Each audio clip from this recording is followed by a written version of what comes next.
बिस्मिल्लाहिर्रहमानिर्रहीम। नाज़रीन, मैं हूं आसिम नसीर और आप देख रहे हैं हमारा यूट्यूब चैनल आसिम सीरीज। नाज़रीन, मेरे साथ मौजूद है मशहूर और मारूफ एस्ट्रोलॉजर, बिजनेस कंसल्टेंट और इस्लामिक स्कॉलर मोहम्मद उसामा अली, जिनका व्हाट्सएप नंबर हमारे स्क्रीन पर मौजूद है। अगर आपको रब्ता करना है तो नीचे दिए गए नंबर पर रब्ता कर सकते हैं। इसके अलावा जिसने अभी तक हमारे चैनल को सब्सक्राइब नहीं किया तो बराए मेहरबानी हमारे चैनल को सब्सक्राइब भी कर दें। अस्सलाम वालेकुम उसामा साहब, क्या हाल है, कैसे हैं आप? जी वालेकुम अस्सलाम। मैं खैरियत से हूँ, आप सुनाएं। अल्लाह ताला का बड़ा करम है उसामा साहब। अच्छा उसामा साहब, आप से हम शुरू में अपने देखने वालों को बता दें, पहले भी हम बता चुके हैं कि आपका ऐसा आपका इल्म कहता है, आपका मानना है कि 8 फरवरी को इंतखाबात नहीं होंगे। 25 जनवरी के बाद हालात जो हैं वो कुछ वाज़ेह होते चले जाएँगे। अभी कुछ गैर यकीनी की सूरत हाल तो है, इंतखाबी गहमा-गहमी नहीं है। लेकिन एक बहुत इम्पोर्टेंट स्टेटमेंट आया है पाकिस्तान पीपल्स पार्टी के चेयरमैन बिलावल भुट्टो ज़रदारी की तरफ से कि इंतखाबात के बाद हम आज़ाद उम्मीदवारों के साथ मिलकर हुकूमत बनाएँगे। बहुत बड़ी डेवलपमेंट है। क्या समझते हैं आप, पाकिस्तान तहरीक-ए-इंसाफ के उम्मीदवार जितने भी हैं, ये सब आज़ाद हैसियत में लड़ रहे हैं इस वक़्त। आप जानते हैं बल्ले का निशान छीना जा चुका है। बिलावल भुट्टो ज़रदारी का स्टेटमेंट है। क्या लगता है नवाज़ शरीफ साहब को बड़ा सरप्राइज़ मिल सकता है, तहरीक-ए-इंसाफ और पीपल्स पार्टी मिलकर हुकूमत बना सकते हैं? बिस्मिल्लाहिर्रहमानिर्रहीम, अल्लाहुम्मा सल्ली अला मोहम्मद व अला आले मोहम्मद। आसिम साहब, इसमें बड़ा क्लियर है कि ये जो पहला तो ये है कि पीपी और पीटीआई की अ, अभी भी कोशिश थी कि हमें कोई मिल जाए। पीपी ने समझा कि भाई पीटीआई तो बेचारी अब इस हाल में है कि हम जाके अब शायद ऑफर करें तो वो मान जाए। और वो जो अंदर पड़ा वो क्या कहते हैं, शहजादा, वो कहता है कि नहीं भाई, नो सीट एडजस्टमेंट। तो दूसरी बात ये है कि ये आजाद, ये जो बिलावल साहब का ये है ना बयान, ये सिर्फ और सिर्फ अपने वोटर को तसल्ली देने के लिए है कि मैं हुकूमत बना सकता हूँ। उसने ये आइडिया डिलीवर किया है कि नवाज शरीफ के खिलाफ कंपेन कर रहा है, तू भाई गालियां उसको दे रहा है। तो अगर भाई आपकी कंपेन नवाज शरीफ साहब के खिलाफ है तो अब आप ये तो नहीं कह सकते कि भाई मैं हुकूमत में आऊंगा। अब लोग पूछते होंगे कि भाई हुकूमत कैसे बनाओगे, नवाज शरीफ से तो तुमने तू तो मैं कर ली। तो अब बिल्कुल। उसने कहा कि भाई ये जो आजाद उम्मीदवार है, पीटीआई का नाम भी नहीं लेना पड़ रहा, उसने कहा ये आजाद उम्मीदवार है, इनसे लेके मैं हुकूमत बनाऊंगा। ये सिर्फ सिक्योरिटी है, मेंटल सिक्योरिटी है फॉर हिज वोटर, जस्ट कि जो हल्का चलो एक आधा कोई हाथ आना है, कोई सेटिंग वेटिंग करके वो तो कम से कम मिले। और उनको तो ये हौसला दूं कि हम हुकूमत बना सकते हैं। वरना पीटीआई की जो इस टाइम की आगे की अपकमिंग टाइम है, वो अब इस लेवल पे आके कहाँ, जब जरूरत ही अभी कर लेते, अगर सीट एडजस्टमेंट करनी होती या कोई चलना चलाना हो तो वो नहीं, वो बड़े क्लियर है, बहुत आगे चलेंगे। दूसरी बात, ये जो आजाद है, आपको क्या लग रहा है ये बड़े कैद में है? इनको लोग ही ला रहे हैं, लोग ही पीछे खड़े हो रहे हैं, ये नहीं हिल सकते।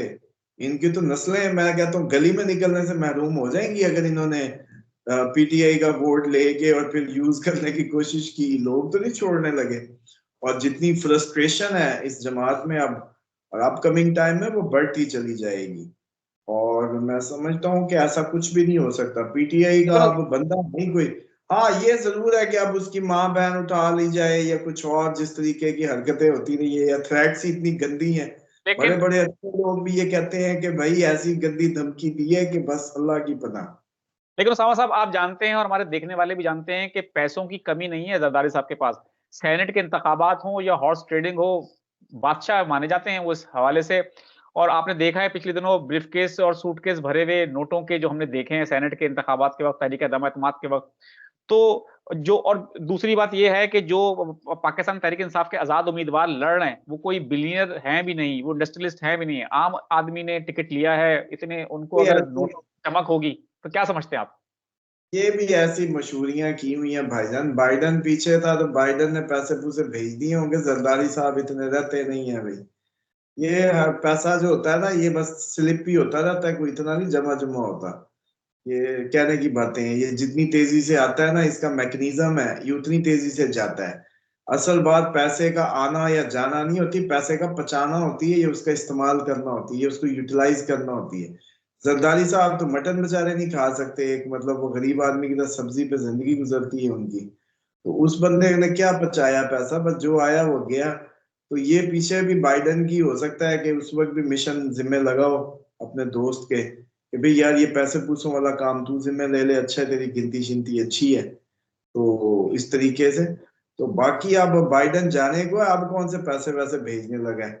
अब तो अगला आ रहा है दोस्त जो है ट्रम्प। तो ट्रम्प तो जिसका दोस्त है वो उनको बेहतर पता है। तो ये तो कहानी अब वो नहीं रहेगी। और लोग सर अगर नोट चलो मिसाल के तौर पे दे भी दिए तो खैर मिसाल वो उस जगह पे तो नहीं रह सकता बंदा वो। बिल्कुल ठीक है। अच्छा उसामा बल्कि साहब, मैं मैसेज दे दूं उन थके टूटे एमपीएज एमएनएज, थके टूटे दिल जो रूपोश या जिनको नहीं मिल सका मौका, या जो अब कैंसलेशंस या किसी भी नतीजे में इलेक्शन नहीं कंटेस्ट कर रहे, कि भाई बस अब जहां जब यहां तक आ गए हो तो जमे रहना। अब वक्त करीब है कि आप लोगों को इसका फल मिल जाए। तो अप्रैल तक बस सब्र कर लो। पीटीआई पीटीआई का जैसे कहते हैं ना, ये सौदा गलत नहीं होगा। यानी कि असर के टाइम पे रोजा नहीं खोलना। बिल्कुल ठीक है। हाँ, अच्छा बिल्कुल। उसामा साहब, इलेक्शन के कुछ कवानीन होते हैं इंतखाबी का, जब कहते हैं शेड्यूल आता है तो 54 दिन दिए दिए जाते हैं उम्मीदवारों को इलेक्शन मुहिम चलाने के लिए। अब तो गालबन 14 दिन ही रहने वाले हैं, 54 तो बहुत दूर की बात है, लेकिन इंतखाबी गहमा गहमी नजर नहीं आ रही। ना तो उस तरह से पम्फलेट नजर आ रहे हैं, ना जलसे जुलूस रैलियां गली मोहल्लों में। आपको पता है, आपने भी इतनी जिंदगी देखी है कि कई इंतखाबात देखे होंगे। एक गैर यकीनी की सूरत हाल है। गो के जनाब बैलेट पहले पेपर। हम आंखें खोल के देखते थे आसिम साहब, अब आंखें बंद करके देखते हैं। अब मसला ये है कि बंद आंखों से तो पिछले महीने ही नजर आ रहा था कि 20 तक अभी सब्र कर लो, ये हवाई फायरिंग है, कुछ नहीं होना। तो अभी तो 20 आ गई। तो आज 1.5 लाख फौज का कम है, 1.5 लाख एहलकार कम है। इलेक्शन सूबों ने बता दिए हैं। अभी देखिएगा कुछ और चीजें भी कम होने वाली हैं। तो घूम फिर के बस इंतजार करें। अभी मैंने कहा है ना कि मेरा अंदाजा था 25 तक ये क्लियर हो जाएगा। तो 20 नहीं तो 25 तक तो आप मुझे कह ही रहे होंगे कि जी अब तो हमें भी यकीन आ गया है। तो ऐसा कुछ हो सकता है, बस सब्र करें। तो ये जो नवाज शरीफ साहब के लिए कहा जा रहा है कि वो तबीयत खराब की वजह से जलसे जुलूस में शिरकत नहीं कर रहे, मुस्कुरा रहे हैं आप। तबीयत खराब की वजह से वापस ना जाना पड़ जाए कहीं, असल बात पे आए। तो क्या काका समझते हैं उधर आप? बैठ के दो से तकरीर करेगा, फिर बताएगा मेरे साथ क्या कहा था और क्यों कहा था और मैं चला गया।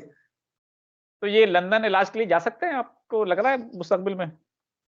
डेफिनेटली लंदन जैसा इलाज तो पूरी दुनिया में कहीं नहीं है ना सर। बादशाहों का मुल्क है, दुनिया के रूलर्स का देश है। और अल्लाह करे बस वैसे वैसे तो इलाज के लिए जा रहे हैं, बाकी यूके वाले नाराज हो जाएंगे। लेकिन पीटर उधर कोई ताड़ी खड़ा है, मैं ये बता दूं। बिल्कुल ठीक है।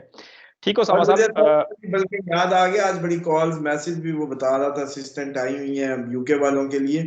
तो यूके वाले सर एक तो ये है कि खुश्क खजूर स्टोर करें, उन्होंने पूछा है। और दूसरा यूके वाले ये करें कि अपने इधर के पाकिस्तानी रिश्तेदारों को थोड़े से पौंड शौंड भेजने शुरू करें और हाल हवाल करते रहें। और अगर ये लगे कि प्यूटन ने कोई बात की है और कोई माहौल बन गया है, तो फिर फौरन फ्लाइटें पकड़ें और आने की करें। जान है तो जहान है, अपना मुल्क है, यहाँ कौन सा मतलब वो है।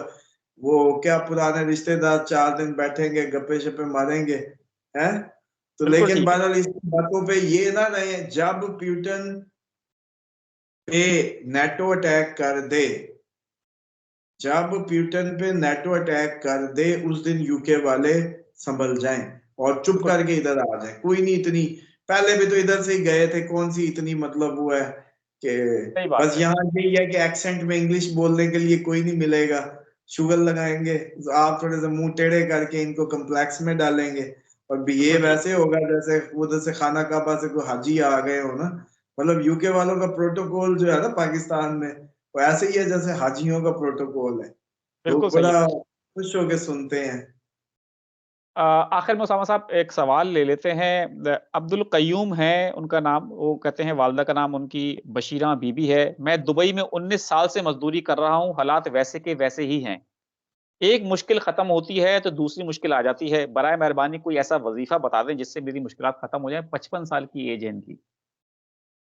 अच्छा, इनको तो एक तो चाहिए कि अपनी जो है ना, ये बॉडी जो है ना खुशबुओं से अरबियों की तरह भर लें, और सर में अगर बाल अभी बचे हों तो 40 दफा कम से कम कंघी मारें, और अस्तगफार की जो है तस्बीह कसरत से कर लें।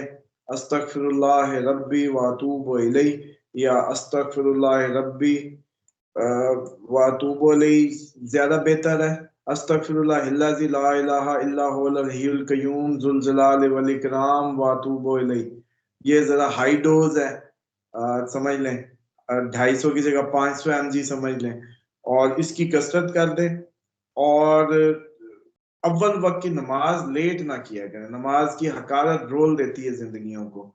और दूसरा, मिजाज में ना थोड़ी सी फ्लेक्सिबिलिटी लाएं, क्योंकि माशाल्लाह AQ अगर है तो ये होंगे तो अपनी मैं तो थोड़ी सी मैं सरेंडर करें, बेगम से जरा प्यार मोहब्बत से बातें करें, उसका दिल खुश करें बेगम का। ये अमल के साथ साथ बेगमों का दिल खुश करना भी बहुत जरूरी होता है, वरना कोई नहीं अमल उमल कबूल होते। तो जरा बेगम बिल्कुल। को फोन करके थोड़ी सी हेलो हाय करें, उसका दिल खुश करें, बस किसी भी तरह करनी तो हवाई फायरिंग ही होती है। मर्द ने कौन सा कोई हकीकत में, चलो भाई हवाई बातों से खुश कर दे, वो मर्द ही सही बात। क्या जो दिल बातों से ना जीत सके, तो फिर बातों में तो खुश करो कम अज कम यार। बिल्कुल ठीक है। बहुत-बहुत शुक्रिया उसामा साहब, हमें वक़्त देने के लिए। नाज़रीन, यहाँ हमारे व्लॉग का वक़्त खत्म हुआ। मुझे और मोहम्मद उसामा अली साहब को दें इजाज़त। आखिर में हमारा वही पैगाम है, मुस्कुराएँ, प्यार बाँटें और अपने आस-पास के लोगों का ख़्याल रखें। खुदा हाफ़िज़।